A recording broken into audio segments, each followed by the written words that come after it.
Hello साथियों, स्वागत करता हूं आपका सुपरफास्ट क्लासेस सिद्धार्थ नगर में। कुछ महत्वपूर्ण प्रश्नों पर बात करते हैं। सवाल आपके पेपर में करंट अफेयर में यह पूछा जाएगा कि बताइएगा कि लोकसभा चुनाव 2024 कैवें नंबर का था? 18वें नंबर का। तो 2024 का जो चुनाव था लोकसभा का कैवें नंबर का था भाई? 18वें नंबर का था। पूछा जाएगा चुनाव कितने चरण में हुए थे? 7 चरण में। कितने चरण में हुए थे? कुल 7 चरणों में जो है चुनाव संपन्न किया गया था। समझ में आया? ये सब सवाल एकदम रट लीजिएगा, पूछा जाएगा। फिर पूछेगा कि जो 18वीं लोकसभा का चुनाव था इसका टैग लाइन क्या था? हाँ, अब यहां से आपको लिखते हुए आगे बढ़ना। 18वीं लोकसभा का जो चुनाव था उसका टैग लाइन क्या था, मतलब थीम क्या था? हाँ, थीम अगर पूछा जाए तो याद रखना, चुनाव का पर्व देश का गर्व। हाँ, चुनाव का पर्व देश का गर्व, ये जो है 18वीं लोकसभा के चुनाव का थीम था। चुनाव का पर्व देश का गर्व, चुनाव का पर्व, चुनाव का पर्व देश का गर्व। ठीक है भाई, देश का गर्व, देश का गर्व, ये जो है 18वीं लोकसभा के चुनाव का थीम था। क्या था? थीम था। ठीक है भाई, चुनाव का पर्व देश का गर्व। याद रखना, चुनाव आयोग का जो है राष्ट्रीय आइकान किसे चुना गया था? तो सचिन तेंदुलकर। राष्ट्रीय आइकान कौन थे? तो सचिन तेंदुलकर। युवा आइकान पूछा जाएगा आयुष्मान खुराना। ठीक है भाई, राष्ट्रीय आइकान कौन थे भाई? राष्ट्रीय आइकान अगर पूछा जाए, राष्ट्रीय आइकान अगर पूछा जाए तो ये सचिन तेंदुलकर थे। हाँ, सचिन तेंदुलकर याद रखना है। और अगर पूछा जाए युवा आइकान कौन था, तो युवा आइकान जो है याद रखना आयुष्मान खुराना। हाँ, आयुष्मान खुराना, तो ये भी याद रखना है आयुष्मान खुराना युवा आइकान चुनाव आयोग के द्वारा जो है यहां नियुक्त किया गया था। लोकसभा अगर बात करें वर्तमान में कितना सीट है? वर्तमान में कैसी सीट है भाई? 500। हाँ, 500 कितना सीट? तो वर्तमान में अगर पूछा जाए, वर्तमान में हाँ लोकसभा जो सीट है, वर्तमान में लोकसभा जो सीट है ये 543 सीट पर ही चुनाव हुआ था। कितना? 543 सीट पर चुनाव हुआ था। आपको पता होना चाहिए 545 में से 2 सीट जो एंग्लो इंडियन का था वो निकल गया, वो निकल गया। ठीक है भाई, उसको हटा दिया गया। तो 543 सीट पर ही चुनाव हुआ था। कितना? 543। फिर बोल रहे हैं 543 सीट पर चुनाव हुआ था। तो आप कहेंगे 543 को थोड़ा डिवाइड करके बताया जाए तो 524 सीट जो है राज्यों से 524 और केंद्र शासित प्रदेश से 19 सीट। तो पूछा जाएगा कि ये जो 543 सीट है, जो 543 सीट पर चुनाव हुआ है, कैसे कैसे हुआ? तो 524 जो है ये केंद्र मतलब विभिन्न राज्यों से, ये विभिन्न राज्यों से, और 19 जो था ये हाँ केंद्र शासित प्रदेश, क्या केंद्र शासित प्रदेश से जो है 19 सीटों पर चुनाव हुआ था। कितने सीटों पर? 19 सीटों पर चुनाव हुआ था। बात क्लियर हो गया भाई? अगर हम बात ये करें कि हाँ कितने जो है, भारत जो दुनिया का सबसे बड़ा लोकतंत्र है, सबसे ज्यादा जनसंख्या भारत में निवास करती है, तो कितने मतदाताओं ने इसमें भाग लिया होगा? तो याद रखिएगा 64.2 करोड़। हाँ, 64.2 करोड़ मतदाताओं ने इसमें भाग लिया था। 64.2 करोड़ जो है मतदाताओं ने भाग लिया था। हाँ, 64.2 करोड़ मतदाताओं ने क्या लिया था? भाग लिया था। ठीक है भाई, तो 64.2 करोड़ मतदाताओं ने इसमें वोट दिया था। तो ये वाला बात भी याद रखना है। पूछा जाएगा कितने लोग जो चुनाव में भाग लेने वाले मतदाता की संख्या क्या थी? तो 64.2 करोड़ लोगों ने इसमें भाग लिया था। समझ में आया भाई? 64.2 करोड़ मतदाताओं ने इसमें भाग लिया था। हम आपसे अगर ये पूछ ले कि जैसे भारत का लिंगानुपात तो आपको पता है, 1000 पुरुषों पर 943 महिलाएं हैं, 943 महिलाएं हैं। लेकिन अगर हाँ लिंगानुपात पूछा जाए कि वर्तमान में मतदाता का लिंगानुपात कितना है, मतलब 1000 पुरुष वोट डालते तो कितनी महिलाएं वोट डालती हैं?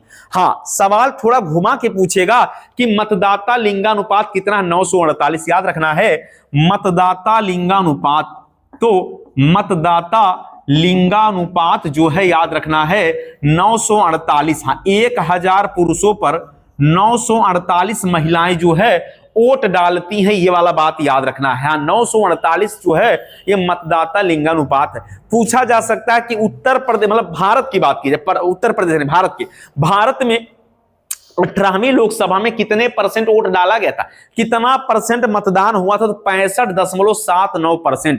हाँ, 65.79% जो है, 65.79% जो है मतदान हुआ था। हाँ, 65.79% जो है मतदान हुआ था। 18वीं लोकसभा में 65.79% मतदान हुआ था। कितना हुआ था भाई? 65.79% ही मतदान हुआ था। तो याद रखना, 64.2 करोड़ मतदाताओं ने भाग लिया। मतदाता का लिंगानुपात 1000 पुरुषों पर 948 था। 65.79% जो हम मतदान हुआ था। बात समझ में आ गई? चलिए, पूछा जाएगा कि 18वीं लोकसभा में कुल कितनी महिलाएं चुनी गई हैं। ये हमने आपको पहले भी बताया, फिर बता रहे हैं। 18वीं लोकसभा में कितनी महिला सांसद बनी है? तो 18वीं लोकसभा में कुल 74 महिला, कितनी? कुल 74 महिला जो है सांसद के रूप में चुनी गई हैं। तो याद रखना है कि 74 महिला जो है सांसद के रूप में चुनी गई हैं। तो याद रखना है, 18वीं लोकसभा में कितनी? 74 महिला जो है इसमें सांसद के रूप में चुनी गई। तो पूछा जाएगा कि 18वीं लोकसभा में चुनी गई महिला सांसद की संख्या कितनी है? तो क्या बताना भाई? 74। हाँ, चुनी गई महिला सांसद की संख्या कितना है? 74। 74 महिला जो है इस बार के चुनाव में चुनी गई है। समझ में आया भाई? एक एक सवाल कहीं से भी आएगा, आपका उत्तर छूटेगा नहीं। चलिए, तो याद रखना, पहली बार अगर बात किया जाए, पहली बार कितने ऐसे सांसद हैं, पहली बार ऐसे कितने सांसद पहली बार बने? पहली बार चुने गए सांसदों की संख्या कितनी है? याद रखिएगा, 280। पहली बार चुने गए सांसदों की संख्या कितनी है? तो 280 सांसद जो है, जो पहली बार नए नए नेता बने भाई, सांसद पहली बार बने।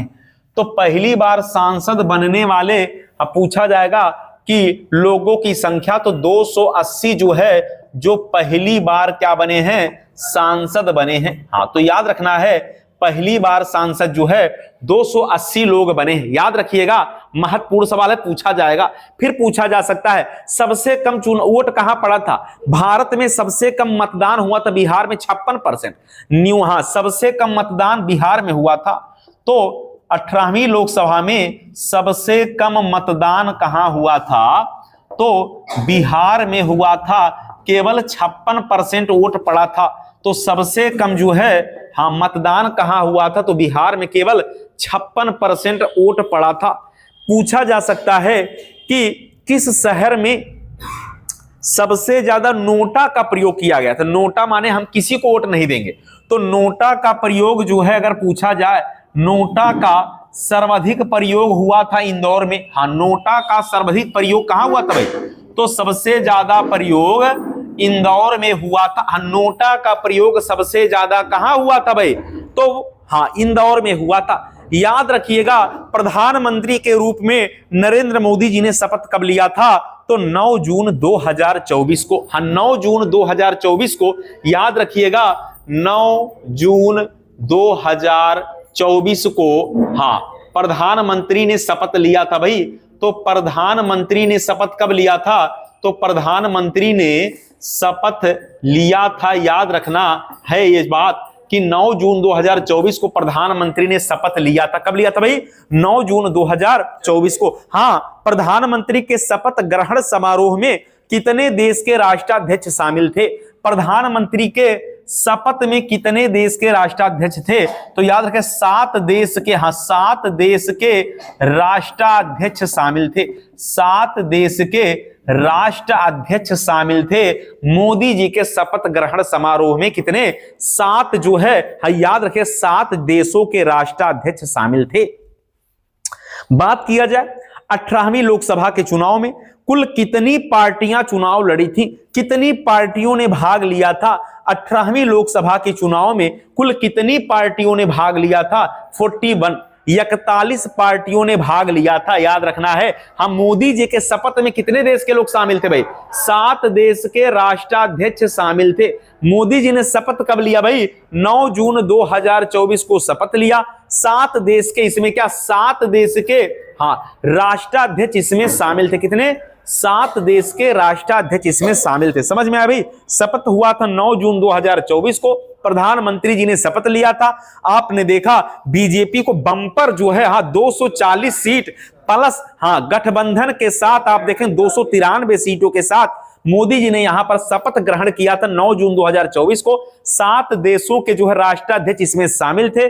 अगर मतदाता लिंगानुपात की बात किया जाए, 1000 पुरुषों पर 948 महिलाओं ने वोट डाला था। कुल वोट 65.79% पड़ा था। याद रखना सबसे ज्यादा जो है अगर पूछा जाए सबसे कम जो है मतदान कहां हुआ था, तो बिहार में हुआ था सबसे कम। लद्दाख में 1 सीट है। कितना सीट है भाई?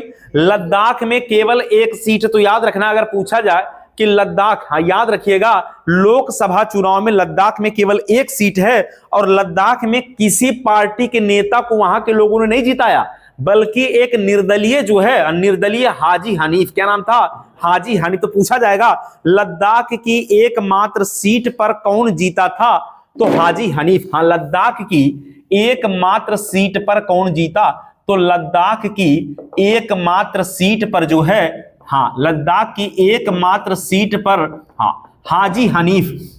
तो हाजी हनीफ जो है इन्हीं को जो है जिताया वहां के लोगों ने, किसी भी पार्टी को वोट नहीं दिया। तो ये निर्दलीय थे। ये क्या थे भाई? निर्दलीय। तो हाजी हनीफ जो है ये निर्दलीय थे, जिन्होंने लद्दाख के एकमात्र सीट पर विजयी प्राप्त किया था। तो नाम है हाजी हनीफ। किस पार्टी से? किसी पार्टी से नहीं थे। क्या थे भाई? ये तो निर्दलीय थे। क्या थे? निर्दलीय थे। समझ में आया भाई। तो महत्वपूर्ण मुद्दे पर हम लोगों ने बात किया। 280 जो है पहली बार सांसद चुने गए हैं, जो नए हैं, जो पहली बार गए हैं, और 74 महिलाओं ने भाग लिया। 74 महिला चुनी गई। कितनी? 74 महिला जो है चुनी गई हैं। थीम था चुनाव का पर्व देश का गर्व। चुनाव का पर्व देश का गर्व। अब हम महत्वपूर्ण मुद्दे पर और बात करने वाले हैं। हम आपसे यह बात करने वाले कि बताइएगा मोदी जी कहां से सांसद का चुनाव जीते हैं? तो वाराणसी से। याद रखिएगा नरेंद्र मोदी जो है कहां से सांसद हैं, तो बनारस से सांसद हैं नरेंद्र मोदी। जो काम की चीजें हैं वो हमें जानना बड़ा ही आवश्यक है। तो बनारस से कौन है भाई? वाराणसी से नरेंद्र मोदी जी हैं। समझ में आया भाई। प्रधानमंत्री जी कहां से हैं? तो वाराणसी के सीट से जो है चुनाव इन्होंने जीता है। हम बात करेंगे भारत के केंद्रीय गृह मंत्री अमित शाह जी। अमित शाह जो गांधीनगर से। अमित शाह कहां से सांसद हैं? तो अमित शाह जो है याद रखना है कि अमित शाह जो है केंद्रीय गृह मंत्री, ये गांधी कहां से भाई? ये गांधीनगर गुजरात से जो है सांसद हैं। तो अमित शाह जी जो है गांधीनगर गुजरात से सांसद। याद रखिएगा राजनाथ सिंह रक्षा मंत्री है लखनऊ से। राजनाथ सिंह रक्षा मंत्री लखनऊ से।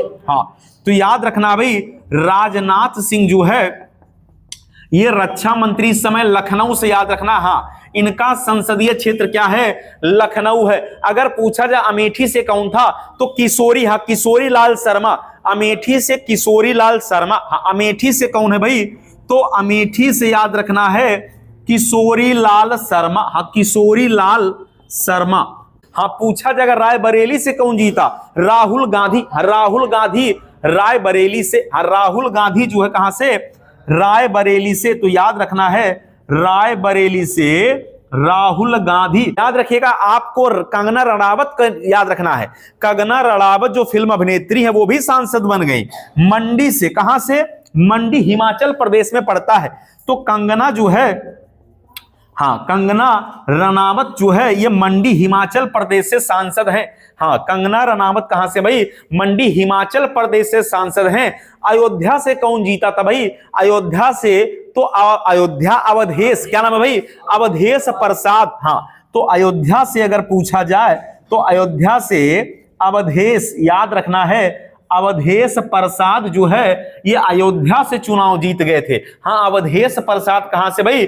अयोध्या से। याद रखिएगा महत्वपूर्ण है, पूछा जाएगा पूर्णिया बिहार में। पूर्णिया बिहार में पप्पू। पप्पू क्या? पप्पू यादव। पूर्णिया बिहार से पप्पू यादव। पूर्णिया बिहार से पूर्णिया बिहार से पप्पू यादव। तो याद रखना है पप्पू यादव जो है ये पूर्णिया। अब पूर्णिया कहां पड़ता? बिहार में। अब पूर्णिया से पप्पू यादव सांसद हैं। तो पप्पू यादव जो है ये कहां से सांसद हैं? पूर्णिया से है भाई। पूड़िया बिहार से पप्पू यादव सांसद हैं। जो महत्वपूर्ण सीट है उसी पर बात करने वाले। नगीना जगह का नाम है नगीना, झांसी में पड़ता है। तो नगीना झांसी, चंद्रशेखर रावण। हाँ, चंद्रशेखर रावण। तो कहां से भाई, चंद्रशेखर रावण कहां से सांसद हैं? नगीना से। और नगीना झांसी में पड़ता है। नगीना कहां पड़ता भाई? झांसी में पड़ता है। तो यहां से चंद्रशेखर रावण हैं। कन्नौज से कौन है भाई? कन्नौज से अखिलेश यादव। तो कन्नौज से सांसद कौन है? अखिलेश यादव। हाँ, कन्नौज से अखिलेश यादव सांसद हैं भाई। अखिलेश यादव जो है, हाँ, ये कन्नौज से सांसद है। कहां से हैं? कन्नौज से जो है ये सांसद हैं। तो अखिलेश यादव कन्नौज से हैं। समझ में आ गया भाई? क्या सिद्धार्थनगर का लाल जगदंबिका पाल। हाँ, डुमरियागंज से। भारत के जो है प्रधानमंत्री नरेंद्र मोदी जी की बात किया जाए, याद रखिएगा जो नरेंद्र मोदी जी हैं, इनका शपथ 9 जून 2024 कब हुआ था भाई? 9 जून 2024 को हुआ था। राजनाथ सिंह कौन है भाई? तो रक्षा मंत्री हैं। हाँ, राजनाथ सिंह कौन है? रक्षा मंत्री हैं।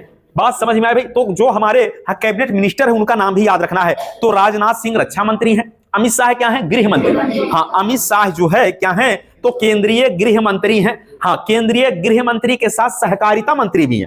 हाँ, गृह मंत्री भी हैं और सहकारिता मंत्री भी हैं। तो अमित शाह क्या भाई? गृह मंत्री हैं और सहकारिता मंत्री हैं। समझ में आया भाई? गृह मंत्री के साथ क्या है? सहकारिता मंत्री हैं अमित शाह। नितिन गडकरी, नाम क्या भाई? नितिन गडकरी। याद रखना, सड़क परिवहन राजमार्ग। हाँ, नितिन गडकरी जो हैं, हाँ, नितिन गडकरी तो याद रखना है, नितिन गडकरी, हाँ, ये सड़क परिवहन एवं राजमार्ग मंत्री हैं। हाँ, सड़क परिवहन और राजमार्ग मंत्री, सड़क परिवहन राजमार्ग मंत्री है भाई। राजमार्ग मंत्री हैं नितिन गडकरी, याद रखिएगा, सड़क परिवहन राजमार्ग मंत्री हैं। निर्मला सीतारमण क्या भाई? वित्त मंत्री। तो वित्त मंत्री निर्मला सीतारमण का नाम याद रखना भाई। हाँ, वित्त मंत्री, वित्त मंत्री कौन है?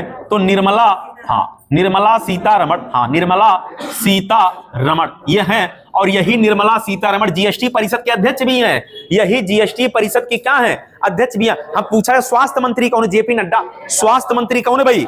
तो याद रखिएगा, स्वास्थ्य मंत्री कौन है? तो स्वास्थ्य मंत्री जो है, हाँ, जेपी नड्डा भाई। क्या नाम है? जेपी नड्डा, यही स्वास्थ्य मंत्री हैं। यही बीजेपी के राष्ट्रीय अध्यक्ष भी हैं। यही बीजेपी के राष्ट्रीय अध्यक्ष भी हैं। यस जयशंकर विदेश मंत्री है। हाँ, यस जयशंकर विदेश मंत्री है भाई। यस जयशंकर क्या है? विदेश मंत्री है। हाँ, विदेश मंत्री कौन है? यस जयशंकर। जो बता रहे हैं उसको याद रखिएगा, लिख लीजिएगा, नहीं पता होगा पेपर में यहीं से आएगा भाई। तो यस जयशंकर कौन है? विदेश मंत्री हैं यस जयशंकर। जेपी नड्डा जो है स्वास्थ्य मंत्री है भाई। स्वास्थ्य मंत्री हैं। वित्त मंत्री कौन है? निर्मला सीतारमण जो है वित्त मंत्री हैं। नितिन गडकरी जो है, हाँ, ये सड़क परिवहन एवं राजमार्ग मंत्री हैं। नितिन जो है, आपसे पूछा जाएगा कि बताइएगा, हाँ, कोयला मंत्री कौन है? कोयला मंत्री कौन है? तो जी किशन रेड्डी। कोयला मंत्री जी किशन रेड्डी। जी किशन रेड्डी हैं कोयला मंत्री। जी किशन रेड्डी ये है भाई कोयला मंत्री हैं। ये हैं कोयला मंत्री जी किशन रेड्डी। क्या है? कोयला मंत्री हैं जी किशन रेड्डी। आपसे पूछा जा सकता कि शिक्षा विभाग किसके पास है? शिक्षा, हाँ, धर्मेंद्र प्रधान ही शिक्षा मंत्री हैं। तो धर्मेंद्र प्रधान जो है, हाँ, धर्मेंद्र प्रधान याद रखिएगा कौन से मंत्री भाई? तो ये शिक्षा मंत्री हैं। धर्मेंद्र प्रधान शिक्षा मंत्री याद रखिएगा। एजुकेशन मिनिस्टर जो है धर्मेंद्र जो है प्रधान, याद रखिएगा, महत्वपूर्ण सवाल पेपर में आ जाएगा भाई। ठीक है भाई? तो धर्मेंद्र प्रधान क्या है? शिक्षा मंत्री हैं। आपसे पूछा जाएगा कि पंचायती राज मंत्री कौन है? पंचायती राज मंत्री कौन है? तो नाम याद रखना, राजीव रंजन। क्या? राजीव रंजन पंचायती राज मंत्री, राजीव रंजन। तो राजीव रंजन जो है, जिनको लल्लन सिंह कहते हैं भाई, तो राजीव रंजन ये पंचायती राज, हाँ, ये पंचायती राज एवं मत्स्य, हाँ, पंचायती राज एवं मत्स्य, तो मछली वाले भी हैं, मत्स्य मंत्री। तो पंचायती राज एवं मत्स्य विभाग किसके पास है? तो राजीव रंजन। क्या नाम है भाई? राजीव रंजन के पास है। समझ में? रेल मंत्री कौन है भाई? अश्विनी वैष्णव। हाँ, तो अश्विनी वैष्णव जो है रेल मंत्री, अश्विनी वैष्णव का नाम याद रखना है। हाँ, रेल मंत्री अश्विनी वैष्णव, रेल मंत्री अश्विनी वैष्णव। तो ये जो है रेल मंत्री हैं, अश्विनी वैष्णव नाम है भाई, रेल मंत्री। महत्वपूर्ण सवाल है, पूछा जा सकता है, इसलिए याद रखना भाई। तो कुछ मंत्रालय से सवाल हो सकता मिलाने के लिए दे दे कि निम्नलिखित जो है कथनों को आपको मिलान करने के लिए दिया जा सकता है। तो इसलिए ऐसे सवाल याद रखना जो महत्वपूर्ण विभाग है, जैसे रेल मंत्रालय, तो ये वाला बात याद रखना, अश्विनी वैष्णव है। वित्त मंत्री ये भी याद रखना जो कि महत्वपूर्ण पूछा जा सकता है। ठीक है भाई? चलिए, तो जनजातीय मंत्री की बात कर लेते हैं। जनजातीय मंत्री कौन है इस समय? तो नाम क्या भाई? हाँ, जुएल ओराव। क्या नाम है? जुएल ओराव नाम है। तो जनजातीय मंत्री जुएल ओराव का नाम याद रखना। जनजातीय मंत्री जुएल ओराव, जुएल ओराव, जुएल ओराव। हाँ, ये हैं जनजातीय मंत्री, ये हैं जनजातीय मंत्री। तो याद रखना है, जनजातीय मंत्री अगर पूछा जाए तो बताना है हाँ जुएल ओराव। तो जनजातीय मंत्री क्या है? जुएल ओराव, जुएल ओराव ये क्या है? जनजातीय मंत्री। कपड़ा मंत्री कौन इस समय? गिरिराज सिंह। हाँ, गिरिराज सिंह बिहार वाले ये कपड़ा मंत्री है भाई। हाँ, ये कपड़ा मंत्री गिरिराज सिंह है भाई। तो याद रखना है गिरिराज सिंह ये है कपड़ा मंत्री। हाँ, गिरिराज सिंह क्या भाई? कपड़ा मंत्री है वर्तमान में। तो केंद्रीय हाँ कपड़ा मंत्री गिरिराज सिंह। क्या नाम है भाई? केंद्रीय कपड़ा मंत्री क्या नाम है? गिरिराज सिंह। क्या नाम है भाई? गिरिराज सिंह इस समय कपड़ा मंत्री हैं। आपसे जल शक्ति मंत्री पूछा जा सकता है। जल शक्ति मंत्री का नाम याद रखना है, पूछा जाएगा CR पाटिल। जल शक्ति मंत्री कौन है? CR पाटिल। हाँ, जल शक्ति मंत्री, जल शक्ति मंत्री अगर पूछा जाए तो CR पाटिल। हाँ, CR पाटिल का नाम याद रखना है, यही है जल शक्ति मंत्री CR पाटिल। क्या नाम है भाई? CR पाटिल, जल शक्ति मंत्री CR पाटिल। कपड़ा मंत्री गिरिराज सिंह। जुएल ओराव जनजातीय मंत्री हैं। रेल मंत्री अश्विनी वैष्णव। स्वास्थ्य मंत्री JP नड्डा। हाँ, JP नड्डा स्वास्थ्य मंत्री हैं। ठीक है भाई। खाद्य प्रसंस्करण उद्योग, बिल्कुल करेक्ट भाई। तो खाद्य प्रसंस्करण उद्योग पूछा जाएगा, खाद्य प्रसंस्करण उद्योग। हाँ, चिराग पासवान। तो खाद्य प्रसंस्करण उद्योग जो है ये चिराग पासवान का नाम याद रखना है। हाँ, ये जो है खाद्य प्रसंस्करण उद्योग मंत्री कौन है? तो चिराग पासवान। हाँ, ये जो है खाद्य प्रसंस्करण उद्योग मंत्री हैं चिराग पासवान। बात समझ में आ गई? तो याद रखिएगा, हम बड़ा ही महत्वपूर्ण सवाल है, मंत्रालय से अगर सवाल पूछा जाएगा तो आपको कम से कम इतनी बातें याद रखना चाहिए जो अभी हमने आपको बताया, वो सारी बातें महत्वपूर्ण हैं। हाँ, किस संसद का कौन सा क्षेत्र है वहां से भी सवाल आ सकता है, कुछ मंत्रालय से जुड़ा हुआ सवाल आ सकता है। वैसे याद रखना है कि मंत्री की जो है, चाहे वो रेल मंत्री हो, चाहे कपड़ा मंत्री हो, चाहे खाद्य प्रसंस्करण मंत्री हो, सभी मंत्रियों की नियुक्ति राष्ट्रपति करता है। हाँ, किसके सलाह पर? तो प्रधानमंत्री के सलाह पर मंत्रियों की नियुक्ति कौन करता है? राष्ट्रपति करता है। तो प्रधानमंत्री के सलाह पर मंत्रियों को उनके पद से कौन हटा सकता है? राष्ट्रपति हटा सकता है। वही क्या कर सकता है? नियुक्त भी कर सकता है, वही हटा भी सकता है। समझ में आया भाई? तो मंत्री की नियुक्ति होती है, प्रधानमंत्री की भी नियुक्ति होती है। हाँ, चुनाव नहीं होता, ना तो मंत्री का चुनाव होता ना तो प्रधानमंत्री का चुनाव होता। हम बिहार पर बात करने वाले हैं। हम किस पर बात करने वाले हैं? बिहार पर बात करने वाले हैं। अभी बिहार में चुनाव हुआ है। आपसे पूछा जाएगा कि बिहार में हाँ विधानसभा की चुनाव की घोषणा कब हुई थी? बिहार विधानसभा चुनाव की घोषणा 6 अक्टूबर 2025 को, 6 अक्टूबर 2025 को बिहार विधानसभा के चुनाव की घोषणा हुई थी। बिहार विधानसभा चुनाव की घोषणा, बिहार विधानसभा चुनाव की घोषणा अगर पूछा जाए, हाँ चुनाव की घोषणा कब हुआ भाई? चुनाव की घोषणा जो है हाँ ये 6 अक्टूबर 2025 को। कब हो गया भाई? 6 अक्टूबर 2025 को बिहार विधानसभा के चुनाव की घोषणा हुई। कब हुआ भाई? 6 अक्टूबर 2025 को। हाँ, निर्वाचन आयोग जो इस समय मुख्य निर्वाचन आयुक्त हैं हाँ ज्ञानेश कुमार के द्वारा जो है बिहार विधानसभा के चुनाव की घोषणा कर दी गई थी। 6 अक्टूबर 2025 को किया गया। बात समझ में आ गई? तो आप देखेंगे कि यहां पर बिहार में कुल 2 चरणों में चुनाव हुआ। कितने चरण में? हाँ, 2 चरणों में चुनाव हुआ है। बिहार में चुनाव कै चरण में? 2 चरणों में चुनाव हुआ। कितने चरण में? 2 चरण में चुनाव हुआ है। बिहार विधानसभा में 243 सीट है भाई। तो कितना सीट है भाई? बिहार विधानसभा में कै सीट? तो 243 सीट पर चुनाव हुआ। कितने सीट पर? 243 सीट पर चुनाव हुआ। और आप देखेंगे कि 243 सीट पर चुनाव होने के बाद सभी नेताओं के किस्मत एक डिब्बे में बंद हो गए और अंततः हाँ ईवीएम के द्वारा आप देखेंगे जब इसकी मतगणना हुई तो 14 नवंबर 2025 को एक चौंकाने वाला रिजल्ट आया। तो रिजल्ट कब आया भाई? 14 नवंबर 2025 को। हाँ, 14 नवंबर 2025 को क्या हो गया भाई? हाँ, चुनाव का रिजल्ट आया। कब आया? 14 नवंबर 2025 को। हाँ, यहां पर आप देखेंगे एक चौंकाने वाला रिजल्ट आ गया। आप देखेंगे कि एनडीए गठबंधन, हाँ एनडीए गठबंधन को कुल 243 में से 202 सीट मिल गया। कितना मिल गया भाई? 243 में से कितना मिला? तो एनडीए गठबंधन को आप देखेंगे 202 सीट मिल गया। तो 243 में से 202 सीट मिल गया। यह रिजल्ट बड़ा ही चौंकाने वाला था। हाँ, एक जो है पार्टी जो इंडिया गठबंधन जिसमें आरजेडी, क्या आरजेडी, हाँ, जो इंडिया गठबंधन था जिसने दिन रात मेहनत किया, मात्र 35 सीट पर सिमट गए। कितना? 35 सीट। तो इंडिया गठबंधन को कितना मिला था भाई? इंडिया गठबंधन को हाँ केवल मिला कितना? तो 35 सीट पर ही जो है सिमट गई। तेजस्वी यादव 35 सीट पाए और इनका जो आप देखेंगे, हाँ 35 सीट किसको मिला था? तेजस्वी को 35। और यहां पर जो है जो 202 की बात कर रहे हैं, ये हम बात कर रहे हैं एनडीए मतलब बीजेपी के साथ, हाँ बीजेपी के साथ जदयू, जनता दल यूनाइटेड, हाँ जनता दल यूनाइटेड, जदयू और बीजेपी और जदयू सबको मिलाकर 202 सीट। और यहां कांग्रेस और आप देखेंगे कांग्रेस के साथ आरजेडी इनको मिलाकर कितना सीट? मात्र 35 सीट पर ही सिमट गई। एक नई पार्टी जन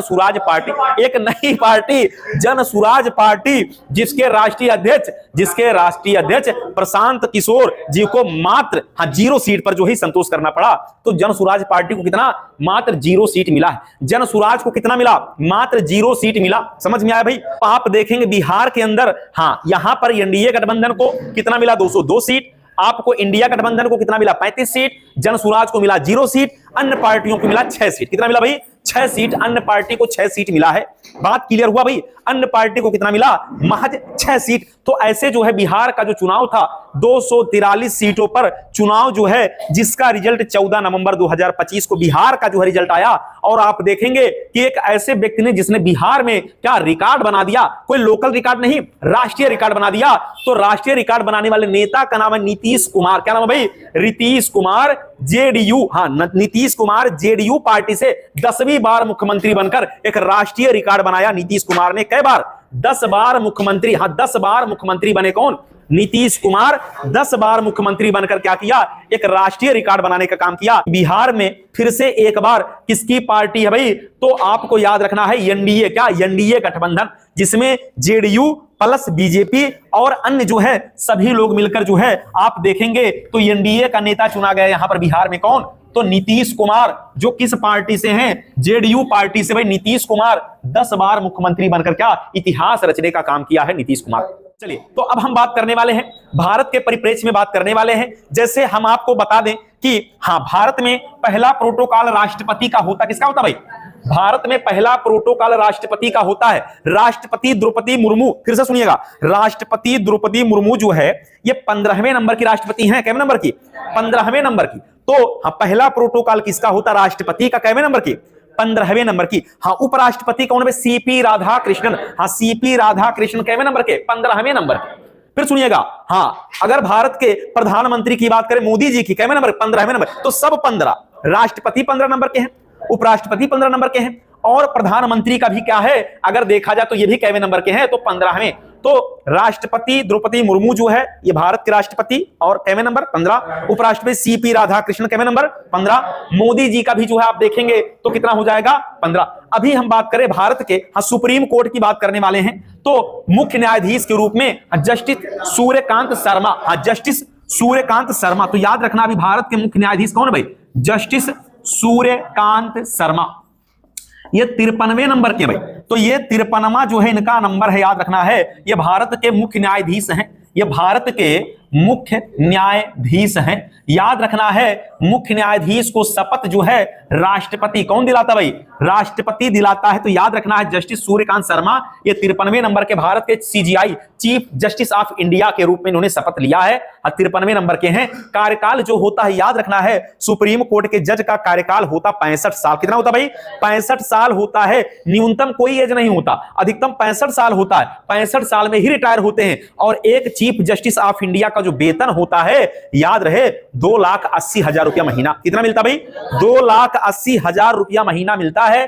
तो इस समय जो सीजीआई हैं हाँ 53वें नंबर के, तो सूर्यकांत जो है शर्मा जी, जस्टिस सूर्यकांत शर्मा 53वें नंबर के भारत के मुख्य न्यायाधीश हैं भाई। बात समझ में आया? चलिए भारत के महान्यायवादी कौन है भाई? भारत के महान्यायवादी कौन है? तो याद रखना आर वेंकटरमणि। हाँ तो भारत के महान्यायवादी हाँ आर वेंकटरमणि ये जो है भारत के क्या हैं? महान्यायवादी। महान्यायवादी हैं भाई, नहीं कैग नहीं, महान्यायवादी हैं। ये क्या है? अटॉर्नी जनरल ऑफ इंडिया है। ये अटॉर्नी जनरल ऑफ इंडिया है। ये 16वें नंबर के, कितवें नंबर के भाई? ये 16वें नंबर के हैं। आर वेंकटरमणि जो है ये 16वें नंबर के हैं और इनकी नियुक्ति करता है राष्ट्रपति। कौन करता भाई? राष्ट्रपति करता। राष्ट्रपति के प्रसाद पर्यंत ही पद धारण करते हैं। इनका क्या कोई मतलब एज का कोई बाउंडेशन है क्या? नहीं। हाँ, ये किसके ऊपर डिपेंड करता है? राष्ट्रपति के प्रसाद पर्यंत ही ये पद धारण करते हैं। तो भारत के महान्यायवादी आप जानते हैं संविधान के अनुच्छेद 76, हाँ 76 में है महान्यायवादी, 76 में है। ये भारत के किसी भी, याद रखना है, भारत के किसी भी सदन में बैठ सकता है। क्या विधानसभा में बैठ सकता है? हाँ। क्या लोकसभा में बैठेगा? हाँ। राज्यसभा में बैठ सकता है, सुप्रीम कोर्ट में बैठ सकता है, हाई कोर्ट में बैठ सकता है, सब में बैठ सकता है। और सभी जो है, याद रहे कि सभी मुद्दे से राष्ट्रपति को अवगत कराता है। और जब भी राष्ट्रपति को जरूरत पड़ती है, महान्यायवादी को लोकसभा में भेज दें, राज्यसभा में भेज दें, सारे कामों में भाग लेता है। लेकिन ध्यान रहे, केवल वोट नहीं देता, मतदान नहीं कर सकता। हाँ, मतदान करने का पावर इसके पास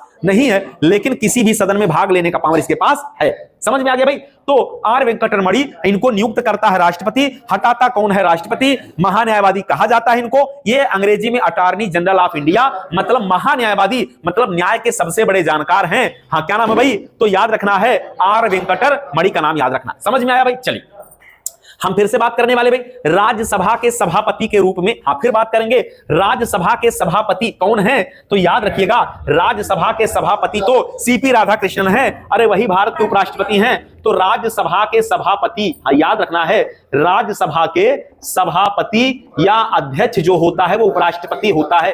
तो सीपी राधा कृष्णन जी का नाम याद रखना है। एनडीए से हैं। किससे भाई? एनडीए से हैं और भारत के उपराष्ट्रपति हैं। तो राज्यसभा जो है अगर पूछा जाए सभापति तो ये बताना भाई। चलिए, वैसे राज्यसभा के उपसभापति कौन है? राज्यसभा के उपसभापति कौन है भाई? तो उपसभापति कौन है? हाँ, उपसभापति अगर पूछा जाए तो याद रखना है, हाँ उपसभापति कौन है भाई? तो श्री हरिवंश नारायण सिंह। क्या? हरिवंश नारायण सिंह। तो राज्यसभा के उपसभापति का नाम याद रखना, हरिवंश नारायण सिंह। क्या? हरिवंश नारायण सिंह। समझ में आ भाई? राज्यसभा के महासचिव कौन है? तो प्रमोद चंद मोदी राज्यसभा के महासचिव। प्रमोद चंद मोदी नाम है भाई, प्रमोद चंद मोदी, ये राज्यसभा के महासचिव हैं। फिर सुनिएगा, राज्यसभा के सभापति कौन है? सीपी राधाकृष्णन। राज्यसभा के उपसभापति कौन है? हरिवंश नारायण सिंह। राज्यसभा के महासचिव कौन है? प्रमोद चंद मोदी। क्या नाम है भाई? प्रमोद चंद मोदी। तो तीन बातें हमने आपको बताया। हाँ, कहां से बताया? राज्यसभा से। कहां से बता दिया भाई? राज्यसभा से बता दिया। तो ये तीन बातें आपके पेपर के लिए महत्वपूर्ण है, ऐसे ही सवाल बनेगा। चलिए, तो राज्यसभा में विपक्ष का नेता कौन है भाई? तो नहीं, याद रहे, फिर सुनिएगा भाई, हाँ याद रहे, राज्यसभा में अगर विपक्ष की बात करें तो मल्लिकार्जुन खड़गे। क्या नाम है भाई? मल्लिकार्जुन, हाँ खड़गे नाम है। हाँ, तो राज्यसभा में अगर विपक्ष का नेता तो कौन है? मल्लिकार्जुन खड़गे हैं। राज्यसभा में पक्ष के नेता जेपी नड्डा है।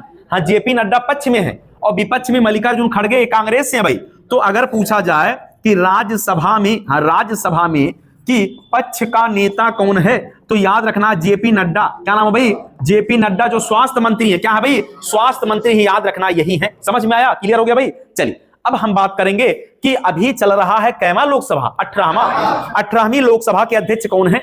ओम बिरला। हाँ, 18वीं लोकसभा के अध्यक्ष कौन है भाई? तो ओम बिरला 18वीं लोकसभा के अध्यक्ष। हाँ, 18वीं लोकसभा के अध्यक्ष अगर पूछा जाए तो बताना ओम बिरला। क्या नाम है भाई?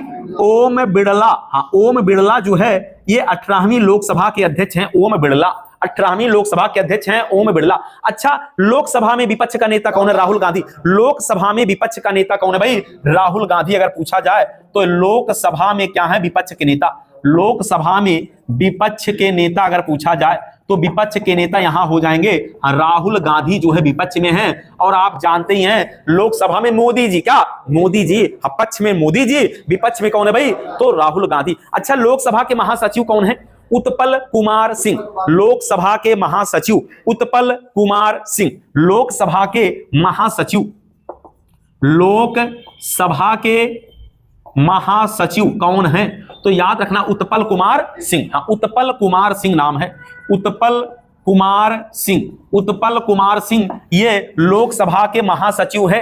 हाँ, लोकसभा के महासचिव उत्पल कुमार सिंह। राज्यसभा के हैं प्रमोद चंद्र मोदी। तो दोनों बातें याद रखना है। तो आप हमें बताइएगा, भारत के हाँ चीफ इलेक्शन कमीशन, मुख्य निर्वाचन आयुक्त ज्ञानेश कुमार कैवे नंबर के भाई? तो मुख्य निर्वाचन आयुक्त, हाँ मुख्य निर्वाचन जो आयुक्त हैं ये हैं ज्ञानेश कुमार। क्या नाम है भाई? हाँ ये हैं ज्ञानेश कुमार, 26वें नंबर के। हाँ ज्ञानेश कुमार जो है ये 26वें नंबर के हैं, ये चीफ हैं, ये मुख्य हैं। इनके अलावा भी 4 हैं। इनके अलावा कितने भाई? 4। यार इनके अलावा कितने हैं? 4 हैं। तो आप कहेंगे 4 कौन कौन है? एक है अजय भादु। क्या नाम है? अजय भादु। क्या नाम है? अजय भादु। फिर सुनिएगा, हाँ जो इसके अलावा 4 क्या है? उप हैं। तो अजय भादु, क्या नाम है भाई? अजय भादु। दूसरे कौन है? आर के गुप्ता। एक है अजय भादु, दूसरे हैं आर के गुप्ता। तीसरे कौन है भाई? तीसरे कौन है? तो याद रखना उमेश सिंह है। तीसरे उमेश सिंह हैं। चौथे हैं सुदीप जैन। तो 4 इसमें उप हैं। समझ में आया? लेकिन ये नहीं पूछेगा आपसे, ये पूछेगा कि ज्ञानेश कुमार जो है ये चीफ है कैवे नंबर के? 26वें नंबर। इनका नाम पूछा जाएगा। अजय भादु का नाम नहीं पूछेगा, आर के गुप्ता का नाम नहीं पूछेगा, उमेश सिंह का नाम नहीं पूछेगा, सुदीप जैन का नाम नहीं पूछेगा। 4 इसमें क्या भाई? हाँ डिप्टी है। क्या है? डिप्टी है। और एक चीफ है, एक चीफ, 4 डिप्टी हैं। तो यह बात हमने बता दिया। समझ में अभी? तो ध्यान से सारी बातों को सुनिएगा। हाँ जो बातें छूट जाएंगी इसका पीडीएफ आपको दिया जाएगा, ठीक है भाई? तो आराम से सारी बातों को, जो बातें छूट रही घबराइए नहीं, ऐसा नहीं घबरा। हम फिर से एक बार इसको फिर से रिपीट करेंगे। करंट अफेयर हम फिर एक बार रिपीट करेंगे, तो इसलिए कोई भी चीज छूटेगा नहीं। हाँ कोशिश ये रहे कि ज्यादा से ज्यादा सवाल को सुनिए और अपने दिमाग में बैठाने का प्रयास करना भाई। और हमारे साथ हम इसलिए 3 बार बोलते हैं कि आप उसको 3 से 4 बार क्या करें? रिपीट कर लें। आप भी हमारे साथ बोलते रहे। चलिए, तो भारत के अभी सीएजी कौन है भाई? नियंत्रक एवं महालेखा परीक्षक कौन है? तो याद रखना संजय मूर्ति। क्या नाम है भाई? संजय मूर्ति इस समय जो है भारत के क्या है? कैग हैं। 15वें नंबर के हैं संजय मूर्ति। तो भारत का अगर कैग पूछा जाए, हाँ संजय मूर्ति भारत के नियंत्रक एवं महालेखा परीक्षक, नियंत्रक एवं महालेखा परीक्षक। हाँ ये जो है नियंत्रक एवं महालेखा परीक्षक जो कहते हैं CAG CAG, controller auditor general of India. हाँ ये जो है याद रखना है 148 में उल्लेख है, अनुच्छेद 148 में। क्या नाम है इस समय इनका? संजय मूर्ति का नाम याद रखना है, महत्वपूर्ण है। यही समय क्या है? कैग है। क्या भाई? कैग हैं संजय मूर्ति, नियंत्रक एवं महालेखा परीक्षक। सभी पैसे का हिसाब किताब यही करते हैं, रिपोर्ट तैयार करते हैं, रिपोर्ट राष्ट्रपति को देते हैं। हर साल रिपोर्ट किसको देंगे? राष्ट्रपति क्या करेगा? इसको संसद में रखवाएगा। क्या करेगा भाई? संसद में रखवाएगा। समझ में आया भाई? तो कैग का जो रिपोर्ट होता है, कैग अपना रिपोर्ट किसको देता है? राष्ट्रपति को देता है। राष्ट्रपति उसे क्या करता भाई? संसद में रखवाता है। अब संसद माने लोकसभा और राज्यसभा, दोनों में रखवाया जाता है। फिर उस पर चर्चा होता है, उस पर बहस होता है। समझ में आया भाई? तो ये बातें हम लोगों को पता है। संविधान के अनुच्छेद 148 में कैग का कार्यकाल 6 साल या 65 साल, 6 वर्ष या 65 वर्ष कैग का कार्यकाल होता है। नियुक्ति राष्ट्रपति करता है। समझ में आया भी? और इनको महाभियोग जैसी प्रक्रिया से हटाया जा सकता। कैसे? महाभियोग जैसी प्रक्रिया से हटाया जा सकता। चलिए, तो तीनों सेनाओं का जो कमांडर है वो राष्ट्रपति होता है। तीनों सेनाओं का सर्वोच्च कमांडर कौन है भाई? राष्ट्रपति तीनों सेनाओं का सर्वोच्च कमांडर होता है। लेकिन हम बात करने वाले हैं कि वो 3 सेना कौन है भाई? वायुसेना, नौसेना, थल सेना। वायुसेना, नौसेना, थल सेना। हाँ तो वायुसेना, नौसेना और थल सेना। तो याद रखना है तीनों सेनाओं का हेड राष्ट्रपति। तो वायुसेना के चीफ कौन है इस समय? वायुसेना के हेड कौन है भाई? अमरप्रीत सिंह। क्या नाम है भाई? अमरप्रीत सिंह। हाँ अमरप्रीत सिंह 28वें नंबर के हैं भाई। अमरप्रीत सिंह ये 28वें नंबर के हैं। भारत के वायुसेना के अध्यक्ष हैं अमरप्रीत सिंह। याद रखना नौसेना के कौन है? दिनेश कुमार त्रिपाठी। दिनेश कुमार त्रिपाठी कौन है भाई? दिनेश कुमार त्रिपाठी है भाई। हाँ दिनेश कुमार त्रिपाठी हैं। और ये उपेंद्र द्विवेदी हैं। हाँ उपेंद्र द्विवेदी का नाम भी याद रखना है, जो इस समय थल सेना के अध्यक्ष है। उपेंद्र द्विवेदी का नाम याद रखना है। समझ में आया भाई? तो याद रखना दिनेश त्रिपाठी कैवें नंबर के? 26वें नंबर के। ये 26वें नंबर के हैं। उपेंद्र द्विवेदी 30वें नंबर के हैं। तो सबका क्रमांक भी याद रखना है। भारत में तीनों सेनाओं का हेड राष्ट्रपति होता है। राष्ट्रपति 15वें नंबर का है। वायुसेना अध्यक्ष अमरप्रीत सिंह 28वें नंबर के हैं। नौसेना दिनेश कुमार त्रिपाठी 26वें नंबर के हैं। थल सेना उपेंद्र द्विवेदी कैवें नंबर के? 30वें नंबर के हैं। समझ में आ गया भाई? तो तीनों सेनाओं के हेड पर हम लोगों ने बात किया। वैसे एक और होता CDS, chief of defence staff. तो अनिल चौहान, लेफ्टिनेंट जनरल अनिल चौहान। तो भारत का सीडीएस कौन है भाई? हाँ अनिल चौहान। तो याद रखना है भारत के सीडीएस हैं अनिल चौहान। वैसे पहले सीडीएस थे बिपिन रावत। हाँ पहले कौन थे? बिपिन रावत। अभी कौन है? अनिल चौहान। तो याद रखना 3 सेना, वायुसेना, थल सेना, नौसेना। हमने तीनों बताया और फिर बता दिया सीडीएस। इनके ऊपर होता राष्ट्रपति, जो तीनों सेनाओं का हेड होता है। राष्ट्रपति ही तीनों सेनाओं का हेड होता है। समझ में आ गया भाई? चलिए, तो अगर पूछा जाए कि राष्ट्रपति शासन कौन लगाएगा? राष्ट्रपति। राष्ट्रीय आपात की घोषणा कौन करता? राष्ट्रपति। वित्तीय आपात की घोषणा कौन करता? राष्ट्रपति।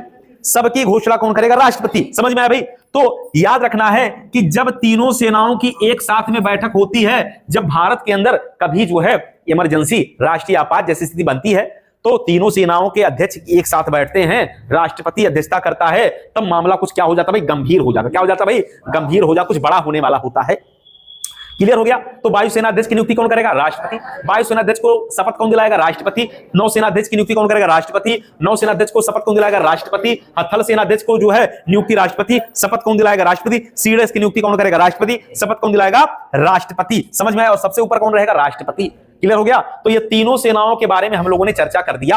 अब आप हमें यह बताइएगा, आप बताइएगा कि भारत का पहला लोकपाल कौन था भाई? भारत के पहले लोकपाल का नाम क्या था? भारत के पहले लोकपाल अगर पूछा जाए तो पहले लोकपाल का नाम था पिनाकी चंद्र घोष। क्या नाम था भाई? पिनाकी चंद्र घोष। पिनाकी चंद्र घोष। तो पहले लोकपाल का नाम है पिनाकी चंद्र घोष। समझ में आया भाई? तो अभी कौन है इस समय? बिल्कुल सही भाई। अजय मानिक खलविलकर ऐसा करके, खलविलकर करके हैं।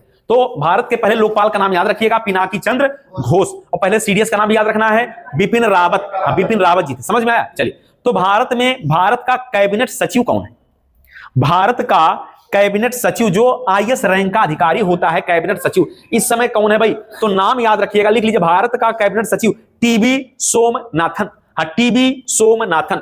तो अगर पूछा जाए कैबिनेट सचिव टीबी सोमनाथन, भारत के कैबिनेट सचिव, भारत के कैबिनेट सचिव ये टीबी सोमनाथन। टीबी सोमनाथन यही है भारत के कैबिनेट सचिव, जो किस रैंक के होते हैं? आईएएस। आईएएस रैंक के होते हैं। चलिए, प्रधानमंत्री का निजी सचिव कौन है? प्रधानमंत्री का निजी सचिव वर्तमान में कौन है भाई? अभी हम बात करें तो प्रधानमंत्री का निजी सचिव जो हमेशा प्रधानमंत्री के साथ रहे, नाम क्या भाई? निधि। क्या नाम है? निधि तिवारी। तो निधि तिवारी का नाम याद रखिएगा, प्रधानमंत्री की निजी सचिव। प्रधानमंत्री की निजी सचिव। तो याद रखना, निजी सचिव कौन?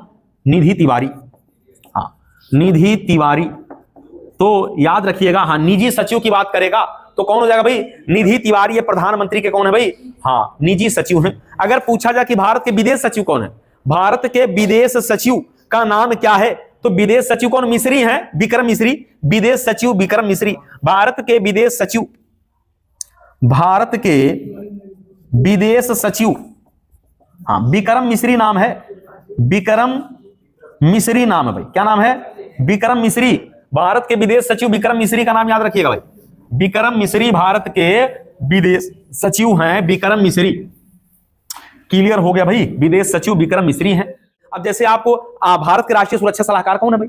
अजय डोभाल है। तो लिख लीजिए, भारत के राष्ट्रीय सुरक्षा सलाहकार अजित डोभाल है भाई। भारत के राष्ट्रीय सुरक्षा सलाहकार अजित डोभाल है। भारत के राष्ट्रीय सुरक्षा सलाहकार, राष्ट्रीय सुरक्षा सलाहकार अगर पूछा जाए तो बताना है अजित डोभाल। तो राष्ट्रीय सुरक्षा सलाहकार अजित डोभाल। क्या नाम है भाई? अजित डोभाल नाम है। अजित डोभाल नाम है भाई। तो ये भारत के राष्ट्रीय सुरक्षा सलाहकार हैं। इनके नीचे डिप्टी भी हैं। मतलब क्या अकेले देखेंगे क्या? नहीं, इनके नीचे डिप्टी भी हैं, भारत के उप राष्ट्रीय सुरक्षा सलाहकार। इनके नीचे भी हैं। नाम है अनीस। क्या नाम है भाई? अनीस। अनीस सिंह नाम है करके। तो अनीस दयाल सिंह नाम है। अनीस दयाल सिंह। तो उप राष्ट्रीय सुरक्षा सलाहकार अनीस दयाल सिंह। उप राष्ट्रीय सुरक्षा सलाहकार अनीस दयाल सिंह, उप राष्ट्रीय सुरक्षा सलाहकार। तो सुरक्षा सलाहकार इनका नाम है अनीस दयाल सिंह। इनका नाम है अनीस दयाल सिंह। ये डिप्टी हैं। तो सबसे पहले आप देखेंगे ये रिपोर्ट करते हैं किसको? राष्ट्रीय सुरक्षा सलाहकार अजित डोभाल को रिपोर्ट करते हैं। ये जो है रिपोर्ट किसे करेंगे? तो राष्ट्रीय सुरक्षा सलाहकार अजित डोभाल। इनकी भी नियुक्ति कौन करेगा? राष्ट्रपति। कौन करेगा भाई? इनकी भी नियुक्ति राष्ट्रपति। इनकी भी नियुक्ति कौन करेगा? तो राष्ट्रपति के द्वारा ही सबकी नियुक्ति की जाती है।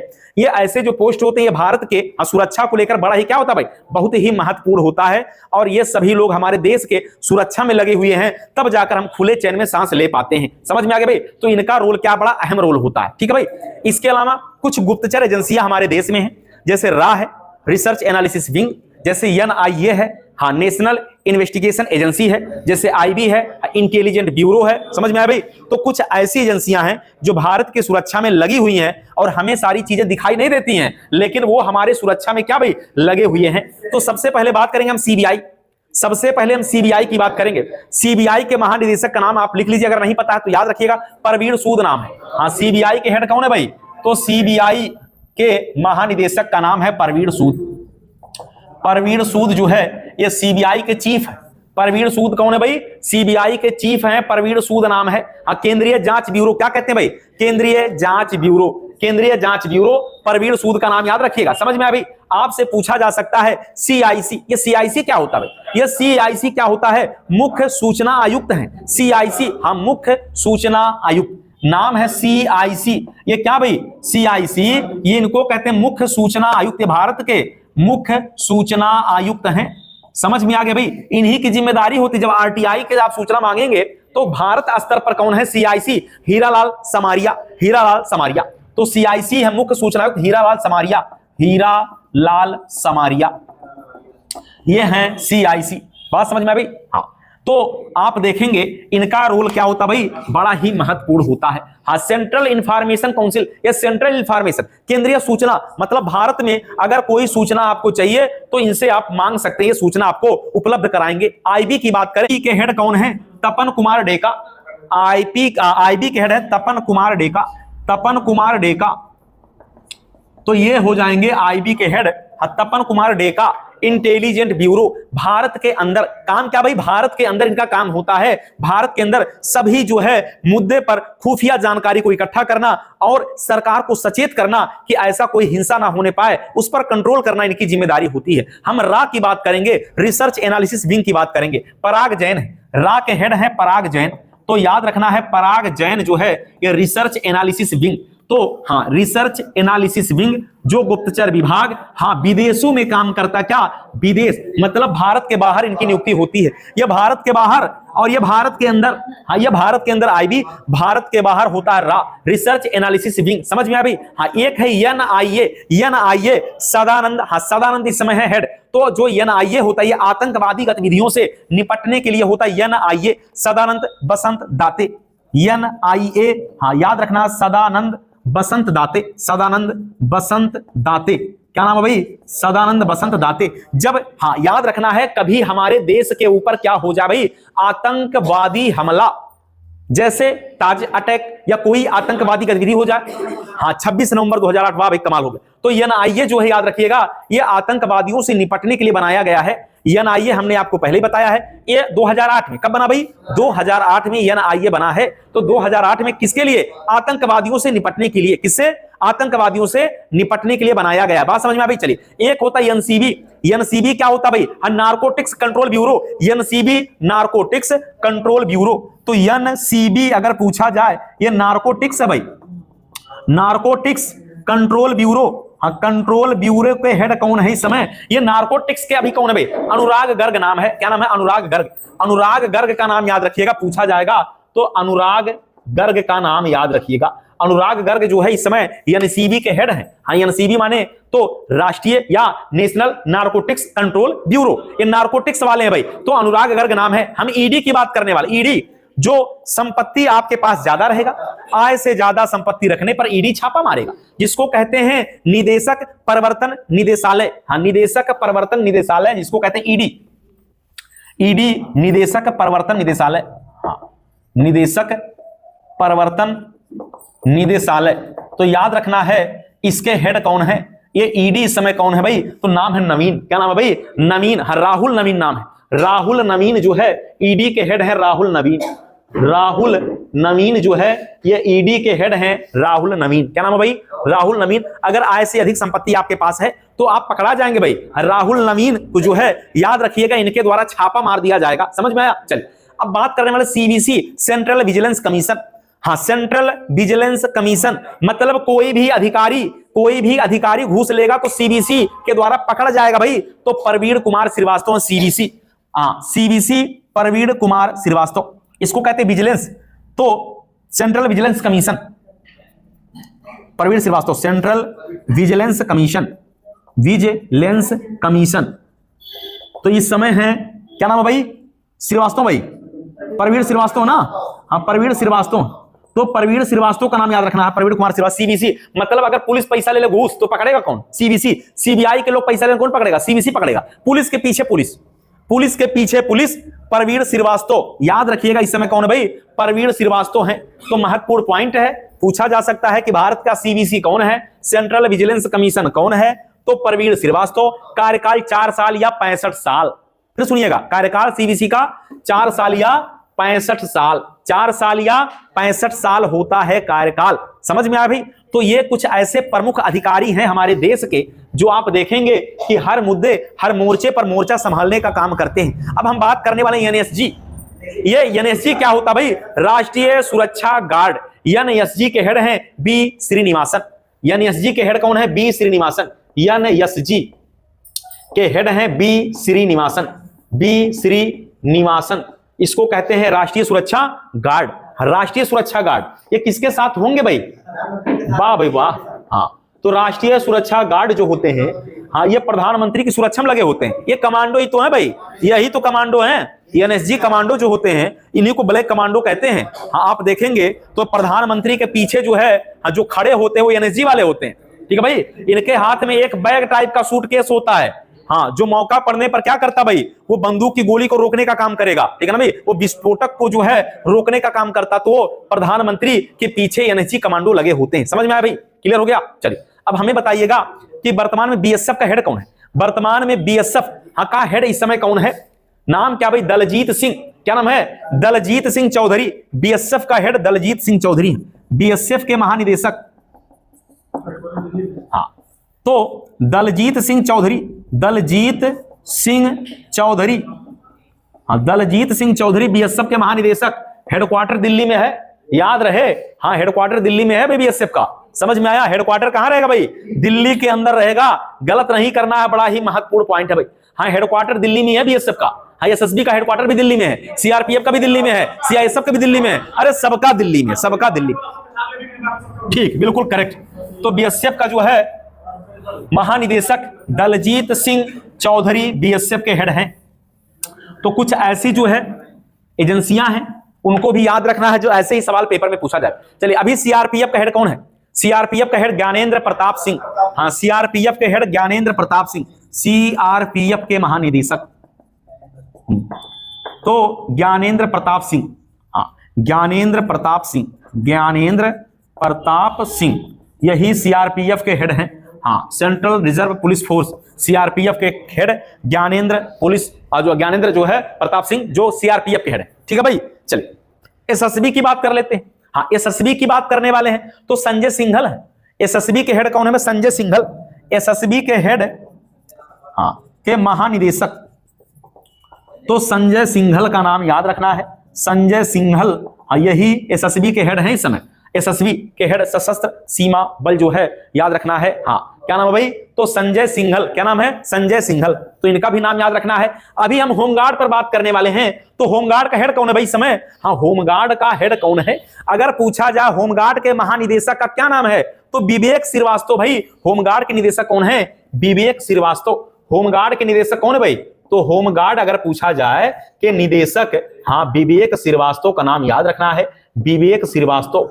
तो इसलिए महत्वपूर्ण पॉइंट है, हाँ विवेक श्रीवास्तव का नाम याद रखना है। होमगार्ड स्थापना दिवस कब याद है, 6 दिसंबर है, 6 दिसंबर है ना भाई। हाँ होमगार्ड याद रखिएगा भाई। तो विवेक श्रीवास्तव होमगार्ड के निदेशक हैं भाई। हाँ होमगार्ड के निदेशक कौन है, विवेक श्रीवास्तव। फिर कह रहे हैं होमगार्ड वाला महत्वपूर्ण है, विवेक श्रीवास्तव का नाम याद रखिएगा। ठीक है भाई।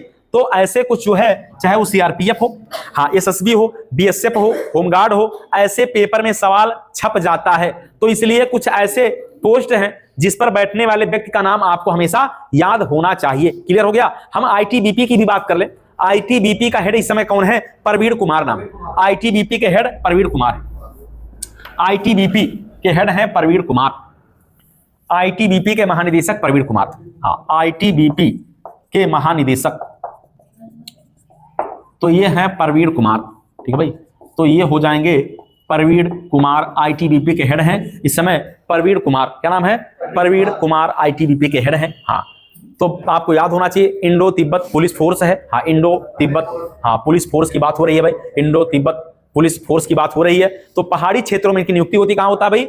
पहाड़ी क्षेत्रों में ही इनकी नियुक्ति होती है। हाँ, ज्यादातर लद्दाख वाले क्षेत्र में जब आप जाएंगे, हाँ जम्मू कश्मीर में, तो वैष्णो देवी की यात्रा पर आप देखेंगे वहां आईटीबीपी के लोग तैनात होते हैं, वहां आईटीबीपी जवान ही रहते हैं।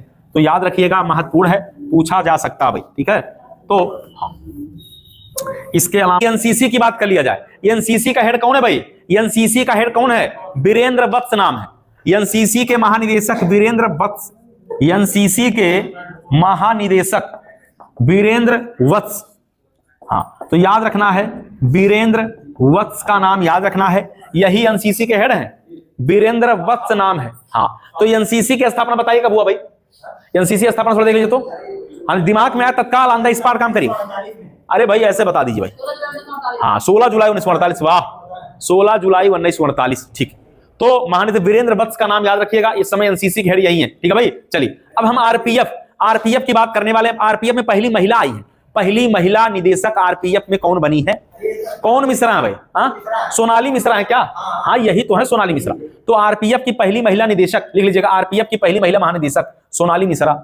आरपीएफ की, हाँ, आरपीएफ की पहली महिला महानिदेशक, हाँ, ये हैं सोनाली मिश्रा। चलिए देख लीजिए इसको, आरपीएफ की पहली महिला महानिदेशक सोनाली मिश्रा का नाम याद रखिए। तो नीति आयोग, नीति आयोग का अध्यक्ष कौन होता भाई? प्रधानमंत्री नीति आयोग के अध्यक्ष होते हैं। लेकिन नीति आयोग का उपाध्यक्ष कौन है? अभी नीति आयोग के उपाध्यक्ष सुमन बेरी। हाँ, नीति आयोग के उपाध्यक्ष सुमन बेरी। हाँ, नीति आयोग के उपाध्यक्ष का नाम याद रखना है, हाँ, सुमन बेरी। क्या नाम है भाई?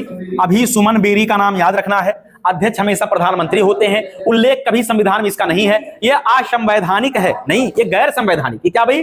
गैर संवैधानिक निकाय है। समझ में आया? चलिए, नीति आयोग के सीईओ का नाम बड़ा ही महत्वपूर्ण है। नीति आयोग का उपाध्यक्ष बताया, नीति आयोग का सीईओ लिखना पड़ेगा। कौन है भाई नीति आयोग के सीईओ? वीवीआर सुब्रमण्यम। हाँ, तो नीति आयोग के सीईओ, नीति आयोग के सीईओ, हाँ, ये हैं वीवीआर सुब्रमण्यम नाम। हाँ, ठीक है भाई। हाँ, पहले अरविंद पनगड़िया चले गए कहां? इस समय नालंदा विश्वविद्यालय के कुलपति हैं। तो हाँ, नालंदा विश्वविद्यालय के कुलपति कौन है भाई? अरविंद पनगड़िया। रे उद्घाटन मोदी जी ने तो किया भाई, फीता काट कर। तो बड़ा भव्य स्तर पर उद्घाटन हुआ और नालंदा विश्वविद्यालय शुरू हो गया भाई। तो याद रखिएगा, अरविंद पनगड़िया जो है वो नालंदा विश्वविद्यालय के क्या हैं? कुलपति हैं। हाँ, कुलपति हैं भाई। तो यहाँ वीवीआर सुब्रमण्यम का नाम याद रखिएगा। ये क्या है? नीति आयोग के सीईओ हैं। कौन है भाई? सीईओ हैं। तो सीईओ का नाम पूछा जाएगा। अध्यक्ष कौन होते हैं? प्रधानमंत्री। कौन होते हैं भाई? चलिए, तो संघ लोक सेवा आयोग के अध्यक्ष कौन है? यूपीएससी का अध्यक्ष कौन है भाई? संघ लोक सेवा आयोग। तो याद रखना है, हाँ, संघ लोक सेवा आयोग के अध्यक्ष का अगर पूछा जाए, क्या इसका उल्लेख संविधान में है? हाँ भाई, इसका उल्लेख तो संविधान में है। हाँ, 312। तो ये हैं अजय कुमार। क्या नाम है भाई? हाँ, अजय कुमार हैं। तो याद रखना है 312 से 15 तक संघ लोक सेवा यूपीएससी भाई। अरे यूपीएससी तो है भाई। तो याद रखिएगा, हाँ, अजय कुमार। इसमें कुल होते हैं 10, कितने? 9 + 1। कुल कितने सदस्य होते हैं? 10। 9 + 1, एक हेड होता है। अजय कुमार हेड हैं। और यही आईएएस का परीक्षा तो यही करवाते हैं, इंटरव्यू भी यही लेते हैं, अजय कुमार। तो संघ लोक सेवा आयोग के अध्यक्ष का नाम अजय कुमार है। बात समझ में आया? चलिए, अब आपसे पूछा जाएगा विधि आयोग। हाँ, 23वें विधि आयोग के अध्यक्ष कौन है? 23वें विधि आयोग के अध्यक्ष याद रखना है। 23वें विधि आयोग के हेड कौन है इस समय? तो दो बातें बताएंगे, एक तो 22वां भी याद रखना है, 23वां, दोनों घुमा के पूछेगा। 23वां पूछेगा तो दिनेश माहेश्वरी। दिनेश माहेश्वरी, हाँ, ये 23वें हैं। दिनेश माहेश्वरी, दिनेश माहेश्वरी, ये 23वें हैं। तो 22वां कौन था? ऋतुराज अवस्थी। हाँ, 22वें जो है ऋतुराज अवस्थी। तो 22वें विधि आयोग के अध्यक्ष, हाँ, विधि आयोग के अध्यक्ष का नाम था ऋतुराज अवस्थी। हाँ, तो ऋतुराज अवस्थी, ये 22वें थे ऋतुराज अवस्थी। बात समझ में आया? चलिए, तो इस बार जो है 26 नवंबर 2025 के अवसर पर, संविधान दिवस के अवसर पर, भारत का जो संविधान है उसको डिजिटल रूप से क्या किया गया भाई? लागू कर दिया गया। अब जो है कोई भी अपने फोन में ही डिजिटल संविधान को पढ़ सकता है। क्या कर सकता भाई? तो डिजिटल संविधान इसी बार से लागू किया गया। समझ में आ गया भाई? तो पूछा जाएगा कि डिजिटल संविधान को कब लागू किया गया? तो अभी इसी बार 26 नवंबर 2025 के अवसर पर लागू किया गया। चलिए, क्लियर हो गया भाई? तो राष्ट्रीय महिला आयोग के अध्यक्ष कौन इसमें? हाँ, राष्ट्रीय महिला आयोग की अध्यक्ष कौन है भाई? तो याद रखना है, हाँ, राष्ट्रीय महिला आयोग की अध्यक्ष तो हमने आपको 3 बार बताया था। क्या रहाटकर का नाम याद है भाई? हाँ, विजया किशोर रहाटकर। हाँ, विजया किशोर रहाटकर, विजया किशोर रहाटकर, विजया किशोर रहाटकर, रहाटकर। तो याद रखिएगा, विजया किशोर रहाटकर यही क्या है? राष्ट्रीय महिला आयोग के अध्यक्ष हैं। नियुक्ति राष्ट्रपति करेगा, हटाएगा भी राष्ट्रपति हटाएगा भाई। तो राष्ट्रीय महिला आयोग के अध्यक्ष कौन? विजया किशोर रहाटकर। क्या नाम है भाई? विजया किशोर रहाटकर। समझ में आया? तो ये बात याद रखिएगा, यही इस समय क्या है? महिला आयोग की अध्यक्ष हैं। ठीक है भाई। चलिए हम बात करने वाले ओबीसी। क्या ओबीसी आयोग, अन्य पिछड़ा वर्ग आयोग के अध्यक्ष कौन है भाई? हाँ, हंसराज। वाह भाई वाह, आहिर। तो पिछड़ा वर्ग आयोग, कमाल हो गया भाई। राष्ट्रीय पिछड़ा वर्ग आयोग के अध्यक्ष, पिछड़ा वर्ग आयोग के अध्यक्ष, हाँ, तो याद रखिएगा हंसराज गंगाराम अहिर। वाह भाई वाह। तो हंसराज गंगाराम अहिर। तो पिछड़ा वर्ग आयोग के बाद हाँ कुछ और भी आयोग हैं। चलिए पहले वेतन की बात कर लेते हैं। 8वें वेतन आयोग का अध्यक्ष कौन है भाई? 8वें वेतन आयोग के अध्यक्ष, हाँ, कौन? देसाई। वाह भाई वाह। हाँ,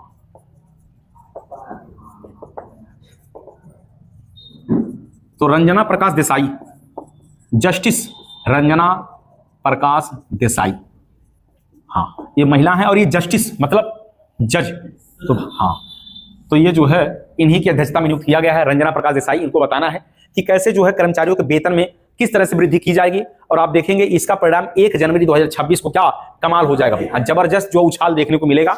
हाँ, कर्मचारियों के वेतन में जो है जबरदस्त उछाल आ जाएगा। ठीक है भाई, क्लियर हो गया?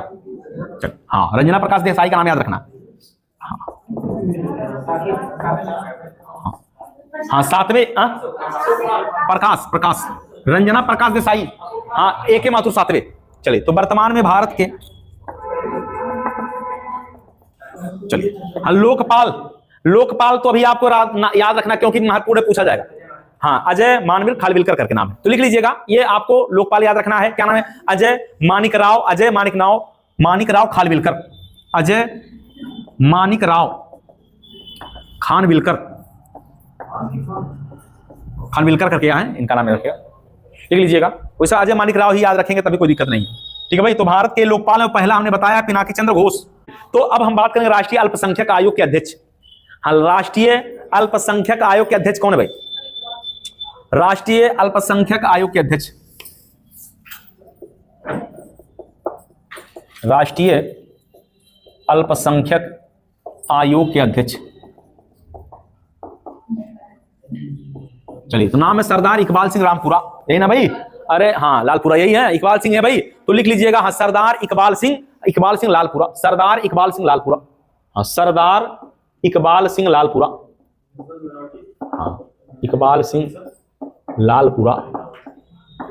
ठीक है भाई। अच्छा, अल्पसंख्यक मंत्री कौन है? किरण रिजिजू। हाँ, तो सरदार इकबाल सिंह लालपुरा का नाम याद रखिएगा, राष्ट्रीय अल्पसंख्यक आयोग का अध्यक्ष है। हाँ, तो ये अभी इस समय जो है वो क्या है? अल्पसंख्यक मंत्री।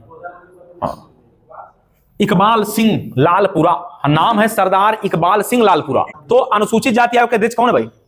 राष्ट्रीय अनुसूचित जाति आयोग के अध्यक्ष, राष्ट्रीय अनुसूचित, और एक तो अनुसूचित जनजाति बताना है,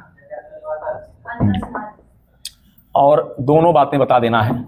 राष्ट्रीय अनुसूचित जनजाति आयोग।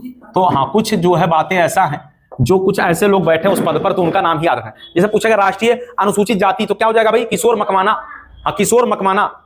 हाँ, पहले वाला किशोर मकवाना है, ये है किशोर मकवाना, ये किशोर मकवाना है। और दूसरे वाले कौन है भाई? ये जनजाति वाला अंतर सिंह आर्य है ना। हाँ, अंतर सिंह आर्य। तो राष्ट्रीय अनुसूचित जनजाति अंतर सिंह आर्य, अंतर सिंह आर्य।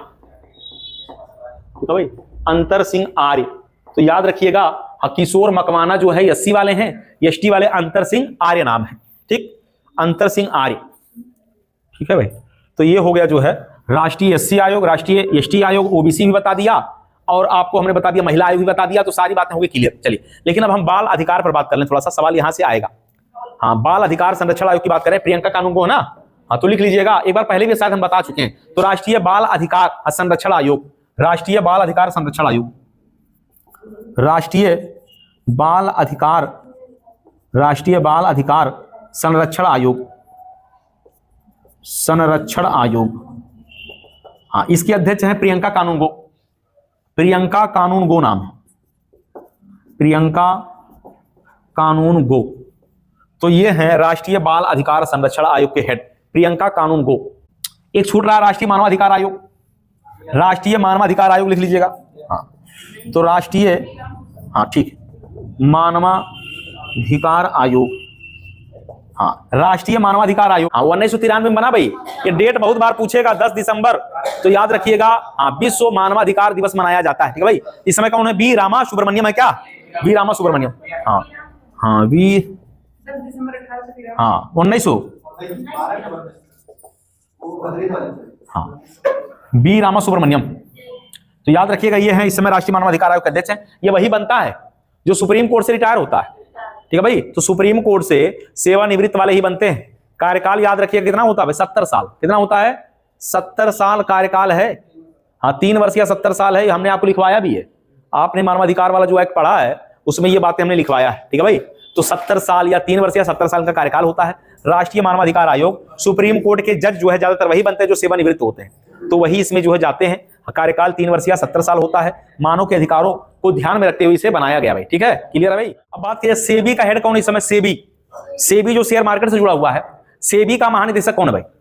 सेबी अगर पूछा जाए तो याद रखिएगा सेबी का हेड कौन है भाई इसमें? तुहिनकांत पांडे। हाँ, सेबी, हाँ हाँ, सेबी का अध्यक्ष अगर पूछा जाए, सेबी शेयर मार्केट से जुड़ा हुआ है। हाँ, तो ये है तुहिनकांत पांडे, तुहिनकांत पांडे।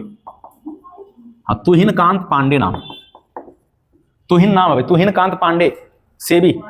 हाँ, लिखवाए होंगे, हमको पता भाई। हाँ, सेबी लिखा ना, तुहिनकांत पांडे। तो ये शेयर मार्केट से किससे जुड़ा हुआ है? शेयर मार्केट से जुड़ा हुआ है भाई, शेयर मार्केट से जुड़ा हुआ है, ठीक है भाई। चलिए फिर पूछेगा केंद्रीय प्रत्यक्ष कर बोर्ड का अध्यक्ष कौन है? केंद्रीय कर प्रत्यक्ष बोर्ड, केंद्रीय प्रत्यक्ष कर बोर्ड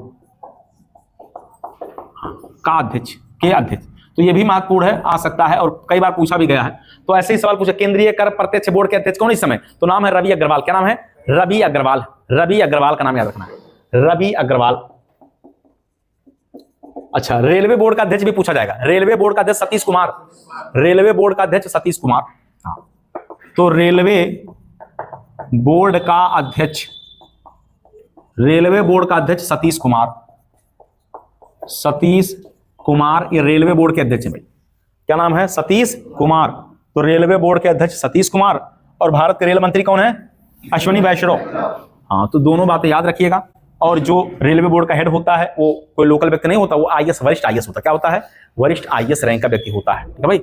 हाँ, तो यही है रेलवे बोर्ड के अध्यक्ष। नियुक्ति राष्ट्रपति करता है। नियुक्ति कौन करता होगा? राष्ट्रपति। अब पूछा जाएगा कि तेजड़िया मंदड़िया का संबंध किससे है? तो तेजड़िया मंदड़िया और बुल और बियर से। हाँ, तो याद रखिएगा, एक तो तेजड़िया और एक मंदड़िया, हाँ, और एक तो बुल और एक बियर। इन सभी का संबंध किससे है? जब ये शब्द आएंगे शेयर मार्केट से जुड़ा है। हाँ, ऐसे शब्द आएंगे तो शेयर मार्केट का ही नाम बताना है, ठीक है भाई। क्लियर हो गया। चलिए, भारत का शेयर मार्केट का मुंबई में है। उत्तर भारत का कहाँ है? हाँ, कानपुर में। उत्तर भारत का कहाँ है? कानपुर में हो जाएगा भाई। उत्तर भारत का शेयर मार्केट कानपुर में है। और भारत का कहाँ है? मुंबई के चर्च गेट में। मुंबई के चर्च गेट में शेयर मार्केट स्थित है, ठीक है। चलिए आप देखिए, UIDAI, UIDAI जिसको कहते हैं विशिष्ट पहचान प्राधिकरण। हाँ, विशिष्ट पहचान प्राधिकरण। हाँ, इसके अध्यक्ष तो आधार कार्ड वाले जो हेड है उनका नाम भुवनेश कुमार नाम। हाँ, भुवनेश्वर है। तो ये भुवनेश्वर कुमार ही जो है यही है भाई UIDAI के अध्यक्ष, ठीक है भाई। कुमार ने भी जारी किया है लेटर और कहा आधार कार्ड को क्या नहीं माना जाएगा? जन्म तिथि का प्रमाण नहीं माना जाएगा, ठीक है भाई। भुवनेश्वर, हाँ, कुमार। तो ये याद रखना है, ये बातें जो है बड़ा महत्वपूर्ण है और इनका आदेश अभी जारी हो गया है। और इसलिए कल के पेपर में बड़े बड़े लाइन में था कि अब आधार कार्ड जन्म का प्रमाण नहीं माना जाएगा, ठीक है भाई। तो ये सारी चीजें याद रखना।